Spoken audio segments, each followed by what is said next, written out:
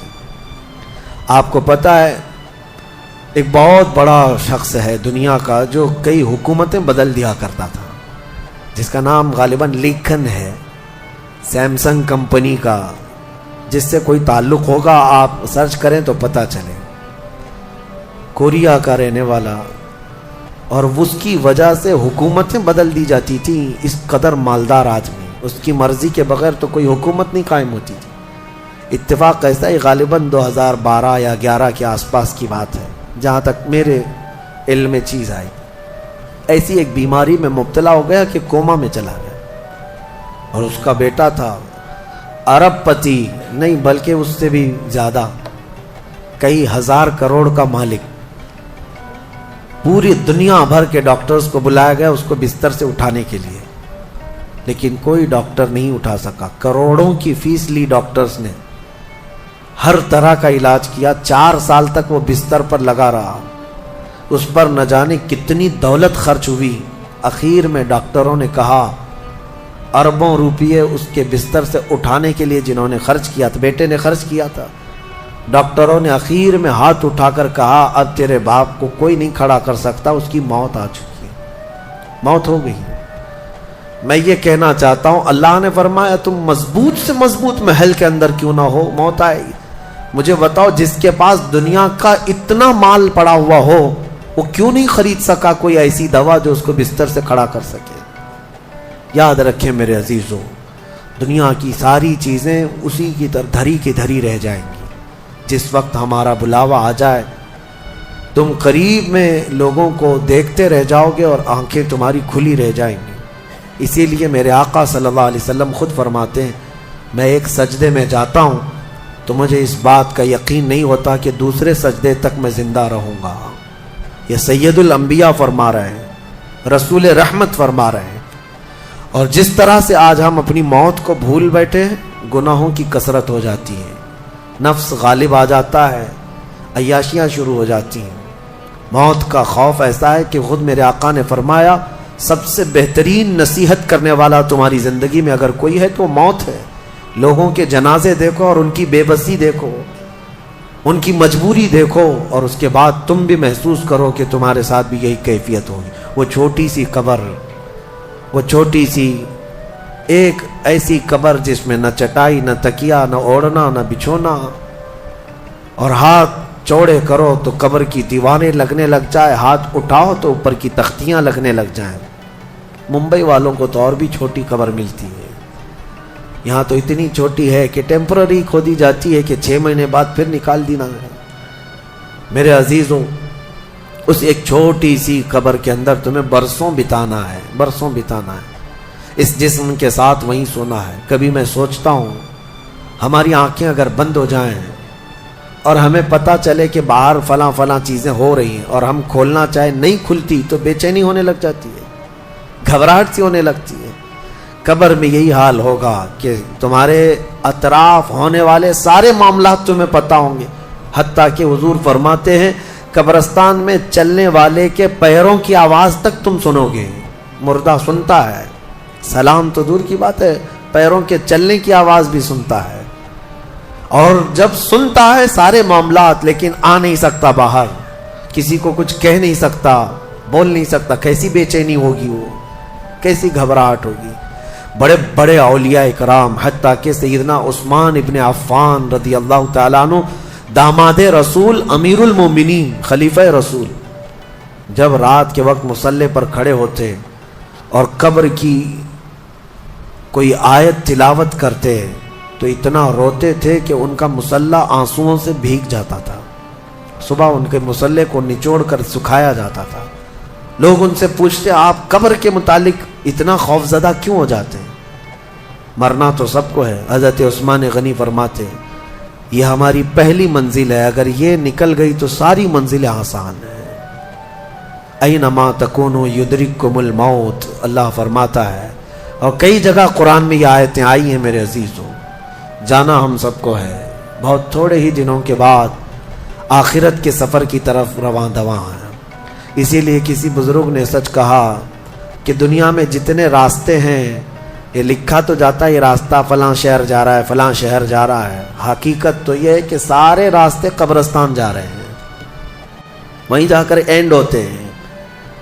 ممبئی سے پونا جا رہا ہے راستہ، پونا سے بنگلور جا رہا ہے راستہ، بورڈ تو لکھے ہوئے ہیں، لیکن اہل تصوف یہ کہتے ہیں یہ تمہاری خام خیالی ہے، لیکن جس راستے پر بھی چلو گے اخیر وہ راستہ تمہیں قبرستان ہی پہنچائے گا، تمہاری زندگی وہیں جا کر اینڈ ہونے ہے۔ اسی لیے میرے عزیزوں، ہمیں زیادہ دنیا میں اتنا پھیلانے کی ضرورت نہیں، آخرت کے سفر کی طرف تیاری بھی ہو۔ میں یہ نہیں کہتا کہ کمانا نہیں چاہیے، کمائیں، گھر بنائیں، رزق کا حصول، معاش کا حصول سب کے لیے ضروری ہے، لیکن ساتھ میں یہ فکر غالب رہے ہمارے ذہن میں کہ مجھے سب چھوڑ کر جانا ضروری ہے۔ جب تک تمہارے ذہن میں یہ بات آتی رہے گی میرا آخرت کا سفر باقی ہے، تو ہوگا یہ کہ تم دنیا تو کماتے رہو گے لیکن اپنے مولا سے غافل کبھی نہیں ہوگے، غافل کبھی نہیں۔ میں وہ زندگی کی بات کر رہا ہوں، آپ جاؤ فیکٹری میں جاؤ، کسی کمپنی میں جاؤ، کسی بزنس میں جاؤ، کسی جاب میں جاؤ، آپ کی دنیا ہے، آپ گھر بناؤ، لیکن ذہن میں اتنی بات رہے کہ میرا مولا مجھے ایک نہ ایک دن بلانے والا ہے۔ جب یہ فکر رہے گی تو آپ کی نمازیں بھی غائب نہیں ہوں گی، آپ کی آخرت کی یاد۔ اسی لیے میرے آقا نے فرمایا قبرستان جایا کرو۔ بعض لوگ یہ کہتے ہیں نا قبروں پر جانا شرک یا بدعت، خود میرے آقا صلی اللہ علیہ وسلم نے فرمایا فزورو، قبروں کی زیارت کرو۔ کیوں؟ فإنها تذکر الآخرہ، اس لیے کہ وہ تمہیں آخرت کی یاد دلاتی ہے۔ مولا علی کرم اللہ وجہہ الکریم قبرستان جاتے، حضرت سعید ابن مسیب ایک تابعی ہیں، حضرت علی کے ساتھ قبرستان گئے تھے، حضرت علی نے زور سے سلام کیا قبر والوں کو اور پھر پوچھا ہے قبروں والوں کیا حال ہے تمہارے؟ اور اس کے بعد پھر حضرت علی روتے کھڑے ہوئے، آنسو بہنے لگے۔ حضرت سعید ابن مسیب کہتے ہیں مولا علی سے کیا آپ قبروں والوں سے بات کر رہے ہیں، وہ آپ کی سن رہے ہیں یا آپ سے وہ کچھ جواب دے رہے ہیں؟ حضرت علی کرم اللہ وجہہ الکریم نے فرمایا ہاں، اگر تم سنتے ان کی باتیں تو رو پڑتے۔ حضرت سعید پوچھتے ہیں کیا کہہ رہے ہیں قبروں والے؟ سنو میرے عزیزوں، حیدر کرار شیر خدا علی مرتضیٰ فرماتے ہیں قبروں والوں سے میں نے پوچھا کیا حال ہے تمہارے، تو قبروں والوں نے کہا اے علی مت پوچھو ہمارے حال، جن بالوں کو ہم سجایا کرتے تھے ان بالوں پر تو اللہ نے بچھو چھوڑ دیے، ہمارے وہ چہرے جو غازے سے ملوث تھے، حسین تھے، ہمارے چہروں پر اب خون اور پیپ کے علاوہ کچھ نہیں رہ گیا، ہمارا وہ جسم جس کے سنوارنے کے لیے ہم دن بھر گھنٹوں لگاتے تھے آج وہ ہماری قبروں میں کیڑوں کی غذا بنا دی گئی ہے۔ حضرت علی فرماتے ہیں قبروں والوں نے جب ہم سے یہ کہا تو ہم نے رو پڑ، ہمیں رونا آ گیا۔ یقیناً میرے عزیزوں وہ منزل آپ کی بھی ہے میری بھی ہے، ہمیں بھی جانا ہے آپ کو بھی جانا ہے۔ حضرت سفیان ثوری فرماتے ہیں ایک چھوٹی سی بچی کو آپ نے ایک جنازے کے پیچھے جاتے ہوئے دیکھا روتے ہوئے، وہ لڑکی اپنے باپ کے جنازے میں جا رہی تھی، رو رہی تھی اور یہ کہہ رہی تھی اتنی بڑی مصیبت کا دن ہمارے اوپر کبھی آج تک آیا ہی نہیں تھا۔ حضرت سفیان ثوری نے کہا بیٹا تم پر نہیں تمہارے باپ پر جو دن آیا وہ کبھی نہیں آیا تھا، موت کا دن، موت کا دن سب سے سخت دن ہے، سب سے سخت دن ہے۔ موت کس طرح سے آتی ہے پتہ ہے؟ فرمایا گیا جیسے ریشم کے کپڑے کو کانٹوں کی جھاڑی پر ڈال دو اور کپڑا کھینچو، کپڑے کے تار تار نکلتے جائیں گے۔ فرمایا گیا ملک الموت روح نکالنے کے لیے جب آتے ہیں تو اسی طرح سے روح نکالتے رہتے ہیں، انگلیوں سے، پیروں کی، ہاتھوں کی انگلیوں سے، ناخنوں سے روح نکلتی نکلتی آتی ہے، ایک ایک جوڑ سے روح نکلتی ہے، یہاں تک کہ ناک تک اس کو کھینچ کر کے لایا جاتا ہے۔ اور قرآن میں اللہ فرماتا ہے تم اگر دیکھو گے کہ روح کیسی نکالی جا رہی ہے، یضربون وجوہہم وادبارہم، فرشتے آتے ہیں پیٹھ پر، پیچھے مارتے ہیں، زور زور سے مارتے ہیں اور پیشانیوں پر مارتے ہیں اور یہ کہتے ہیں اے نکل جا روح۔ اللہ فرماتا ہے تم اگر دیکھو گے کہ فرشتے کس طرح روح نکالتے ہیں تو کانپ کر رہ جاؤ گے، مار مار کر کے روح کو نکالا جاتا ہے۔ اور یہ چھوٹا سا وقت نہیں ہے، ادھر جھٹکا لگا ادھر موت ہو گئی،